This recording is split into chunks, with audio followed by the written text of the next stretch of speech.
શંકરસિંહ વાઘેલાએ સુરતમાં જીએસટીનો વિરોધ કરી રહેલા વેપારીઓ પર પોલીસે કરેલા લાઠી આકરા શબ્દોમાં ટીકા કરી હતી। શંકરસિંહ વાઘેલાએ અંગે રાજ્ય સરકાર પર નિશાન સાધતા જણાવ્યું હતું કે આગામી વિધાનસભાની ચૂંટણીમાં પ્રજા સરકારના આ પ્રકારની તાનાશાહી વર્તનને યાદ રાખશે। તો કોંગ્રેસના પ્રદેશ પ્રમુખ ભરતસિંહ સોલંકીએ પણ સુરતમાં વેપારીઓ પર થયેલા લાઠીચાર્જનો વિરોધ કર્યો હતો।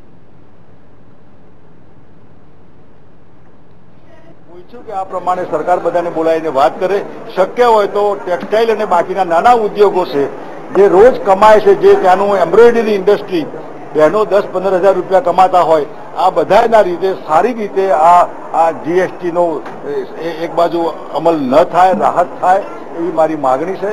સરકાર કરી શકે અને કરવી જોઈએ। આ રાહત નહીં હોય તો સરકાર જે રીતે પ્રસાદ પીરસી રહી છે, સમય આવે પબ્લિક પણ એવો પ્રસાદ પીરસશે એવી હું માનું છું। તો આ